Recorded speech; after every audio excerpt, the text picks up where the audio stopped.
doubt, or myself included, people doubted OKC because of the lack of playoff experience. Like they got the one round in, one game in. Can we say like is that enough to stop doubting them now? Is that enough playoff reps for a young team? I saw they've had 2 points this playoff round, or excuse me, this playoff everything, both series scored by somebody older than 26. 2 points. Everything else is from guys 25 or younger. That's a heck of a stat. I don't think that stat's ever been out there like that. Yeah, they were the youngest team to win a playoff series. They might be the youngest team to win another playoff series. Like, are they just? I can't say tested yet, but no, they haven't been tested yet. They are having a great season. You know, we can't take that away from them. They're having a great season. But the overall thing is, no, they don't have that playoff experience. And at the end, that's what it's going to take, because eventually, I've never seen an NBA team or even a young team somewhere win a championship. Yeah. Like there has been their first year together. Yeah. Exactly. And this these guys' first year together, and you know, a few of them, and they got, you can't even say they got vets. That's what I'm saying. Like, you know, I like think ain't Williams, no real Gordon Hayward, but they don't really play. Like they're not in the playoff rotation. So all the guys in the rotation, all the guys is 22, doing 24, 23 rookies. Yeah. So that veteran chick gonna come in there, I'm telling you, before it's all said and done.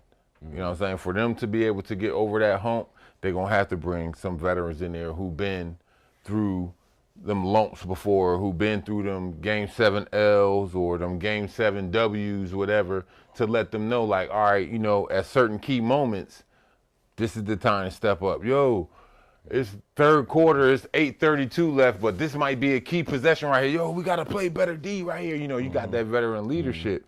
You know, other than that, you just hearing it from the coaches. Now, don't get me wrong. When you're hearing it from the coaches, it's cool because, you know, they're older, they're tenured, but you need to hear that from your peers. Right. I need to hear that from somebody that's out there in that motherfucking battlefield with me. I'm hearing all that shit, radio talk, sideline shit in my ear. No, I'm going to take more of the word of the motherfuckers who did that shit, who was out there on that grind with me, who was in them pits with me. That's who I'm going to listen to, and that's what the veterans are. Eventually, it's going to come back to haunt them. I think that they don't have veterans, but no, they're playing exceptionally well right now. You know, I think they got their coach got Coach of the Year, didn't he? Mm-hmm. So Mark Daigneault, yep. Okay. So you know, congrats to him for that. But I mean, shit, it's gonna be tough for them young boys to try to win this thing. I don't know, man.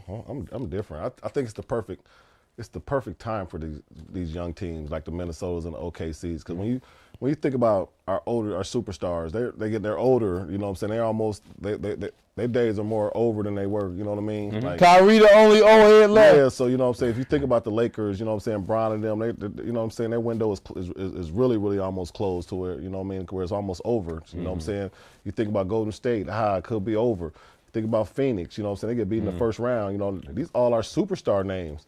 So now it's I think it's just a perfect time for teams like Minnesota and OKC to, first of all, make names for themselves as superstars individually, but just as a franchise, start having their names mentioned as some of the top teams in the league or world champions. You know, you never know. Just think of Minnesota knock off Denver. You know what I'm saying? Now we're going to, you know what I'm saying? You know what I'm saying? Just say OKC come over here and knock off Dallas, and now we got those two young boys. You know what I mean? That's gonna be a heck of a series right there, OKC and Minnesota, because that's what we've been good rating. You know, that's what we've been talking about. Now we see these young boys go against young boys. We might see something amazing. You know what I'm saying? That's kind of what I'm thinking in my mind. So I just think it's the perfect timing for these young fellas to really elevate themselves and their franchises to a different type of conversation. You know, and I think it's going to be good. I mean, I think it's just great for basketball. I just love to see these young boys evolve in the games, especially from the game that we knew and we played. You know, just to kind of keep seeing the elevation of the game. It's really, really cool. Yeah, it's like Ant versus SGA, like young teams, but also like young, like superstars. Yeah. They went at it a little bit like regular season. Like it might be some, I don't know if you call it bad blood between anybody now, but I don't think they friendly. No. I mean, off the court, you can be, but on the court, no, we can't. I don't think they are for real, which is why it's like this might be real hip hop, real ball. We might be back, yeah. Well, I think it's going to be a new organization that wins it this year. You So know, some of the new blood. yeah, it's going to be a new organization that was not our normal that we always see. Yeah. You know what I'm saying? So, just my opinion. Maybe so.